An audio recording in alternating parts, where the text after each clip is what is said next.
আজকে বানাবো একটু অন্য রকমের আলুর দম।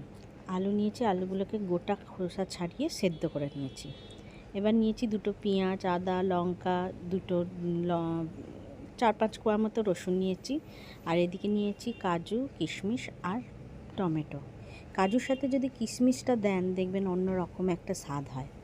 তো এবার আলুটা সেদ্ধ করে মাঝখান থেকে এইভাবে খোকলা করে দিয়েছি।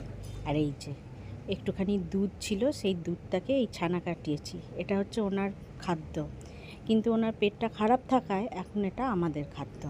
এইটুকু করেই বেরোয়। প্রত্যেক দিন খাবার পর যেটুকু দুধ থাকে সেটা দিয়ে ওকে একটু ছানা করে দিই। তো এবার আর এখন 1 সপ্তাহ মতো এখন ছানা খাবে না, দুগ্ধজাত জিনিস ওকে খাওয়া বারণ। তাই জন্য আমার এটা লেগে গেল।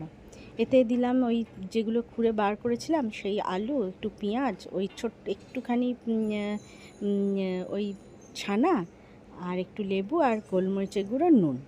কেউ কিন্তু হাসবেন না ওই ছানাটা দেখে, হ্যাঁ। দিয়ে ভালো করে টিপে টিপে ওই মাঝখানে ঢুকিয়ে দিলাম। দিয়ে আলুগুলো এইভাবে ভেজে নেবো একটা একটা করে। একটু আলুগুলো ফেটে গেছে দেখলেও কিন্তু ভাজার সময় কিন্তু একটুও কিন্তু ছেড়ে যায়নি, দেখবেন একটুও ছাড়বে না। বেশ লাল লাল করে শক্ত শক্ত করে ভাজলে মুখে যখন খাবারটা, যখন আলুটা যখন মুখে পড়বে তখন একটা অন্যরকম স্বাদের অনুভূতি হবে। দিয়ে এবার দিয়ে দিলাম তেলেতেই জিরে আর গোটা গরম মশলা দিয়ে দিলাম ওই পেঁয়াজ, আদা, রসুন আর লঙ্কা বাটাটা দিয়ে দিলাম। তাতে দেবো হলুদ, কাশ্মীরি লঙ্কা গুঁড়ো, নুন আর চিনি। দিয়ে একটুখানি ভালো করে কষিয়ে নেব। দিয়ে তারপর দিয়ে দেবো ওই কাজু, কিশমিশ আর ওই টমেটো বাটাটা। কারণ কাজুর সাথে কিশমিশ, যখনই আপনারা কিছুতে কাজু দেবেন তাতে 2-4টেও অন্তত কিশমিশ দেবেন, দেখবেন অন্য রকমের একটা স্বাদ হয়।